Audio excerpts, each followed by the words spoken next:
Hello friends, welcome back to my channel. This is Trader Negi. So let's start the Nifty analysis. So here is the weekly chart. तो weekly chart में मैंने आपको पहले भी बताया था कि ये अप ट्रेंड के बाद एक पुल बैक है। पुल बैक के बाद ये कंटिन्यू अगर 25,000 का लेवल होल्ड करता है तो अप साइड जा कर के अरे नेक्स्ट वीक और उससे दूसरे वीक में 2 वीक के अंदर ये अपना ऑल टाइम हाई टच कर सकता है। अगर कोई ग्लोबली इंसिडेंट नहीं होता है या ग्लोबल मार्केट सही रहता है तो ये अपना ऑल टाइम हाई बहुत जल्दी अपना टच कर सकता है। जैसे कि 25,000 पे सपोर्ट बन रहा है इसका।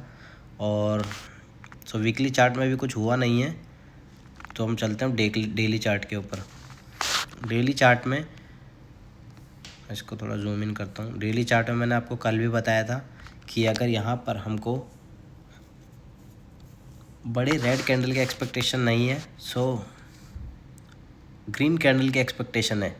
रेड कैंडल अगर बनेगा तो छोटा ही बनेगा जब तक 25,000 के ऊपर है। तो आज भी निफ्टी ने क्या किया, गैप अप ओपन हुआ थोड़ा सा, और गैप अप ओपन होने के बाद सीधा एक अप मूव लगाया है। अप मूव कहाँ तक का दिया है, ये 25,190 का, जहाँ पर एक छोटा सा रेजिस्टेंस था और यहाँ पर एक क्लोजिंग दी है। तो अभी हम बात करेंगे कल के लिए क्या सिनेरियो रह सकता है। सो कल के लिए निफ्टी अगर 25,195 के ऊपर ही ओपन होता है, कहीं पर गैप अप ओपन होता है 25,200 तक ओपन होता है, तो ये कोशिश करेगा अपना 25,350 तक जाने की। और अगर इधर सस्टेन करता है तो कल 25,500 का लेवल देखने को भी मिल सकता है, क्योंकि कल आपको पता मालूम है कल वीकली एक्सपायरी है और बहुत से लोग जो शॉर्ट करके बैठे तो शॉर्ट कवरिंग भी आ सकती है। तो अभी हम चलते हैं छोटे टाइम फ्रेम में 15 मिनट के चार्ट में, जिधर हमको ज़्यादा क्लियरिटी मिलेगी कि हमको किधर एंट्री बनानी है और किधर हमको अवेयर रहना है। सो 15 मिनट का चार्ट ओपन करके इसको थोड़ा जूम आउट करते हैं।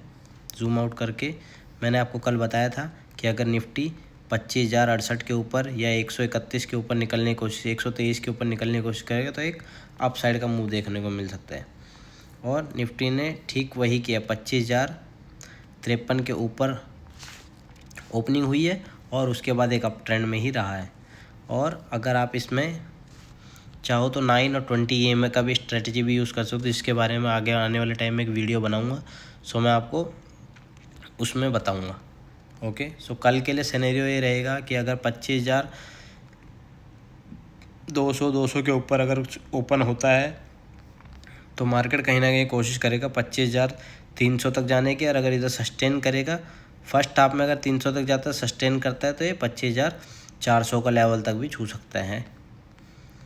और अगर गैप डाउन ओपन होता है, gap down in the sense अगर ये इस लेवल के नीचे ओपन होता है 25,145, तो ये फिर कोशिश करेगा कि sideways to downtrend, और वो फिर हम फर्स्ट हाफ के बाद डिसाइड कर सकते हैं किधर को निकले, क्योंकि मार्केट इनडिसीजन मोड में रहेगा। लेकिन अगर बहुत बड़ा गैप डाउन ओपन हो जाता है 25,000 के आसपास, अगर 25,050 और 25,050 से नीचे ओपन होता है और उसके बाद पहला अगर बड़ा रेड कैंडल बनता है 15 मिनट का जो 25,000 के लेवल को ब्रेक करता है, तो कल आपको मालूम है कि एक्सपायरी में जो है जिन्होंने अप साइड की बाइंग पोजीशन बना रखी होगी, अगर उनका SL ट्रिगर होगा तो मार्केट शार्प डाउन आ सकता है। तो अगर ये 25,000 का लेवल कल तोड़ता है तो हम देखेंगे कि निफ्टी, मैं इसको थोड़ा जूम आउट करके आपको बताता हूँ कि निफ्टी कल किधर तक आ सकता है।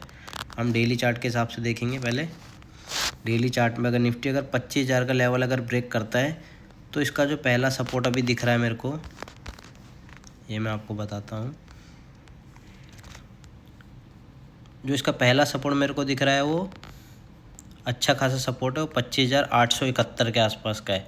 25,871, 24,871 और 24,850 के लेवल का। तो निफ्टी कोशिश करेगा 24,850, 24,800 तक आने की, अगर गैप डाउन ओपन होता है तो इन केस। सो दोस्तों, अगर आपको वीडियो पसंद आई हो तो वीडियो को लाइक करें, कमेंट करें, आपको कोई डाउट है तो कमेंट करिएगा, और इस वीडियो को ज़्यादा से ज़्यादा शेयर करें ताकि और लोगों को भी मालूम पड़े। और अगर आपको एनालिसिस अगर पसंद आ रही हो और आपके काम आ रही हो तो कमेंट कीजिएगा और इसको लाइक कीजिए और मेरे चैनल को सब्सक्राइब कीजिए।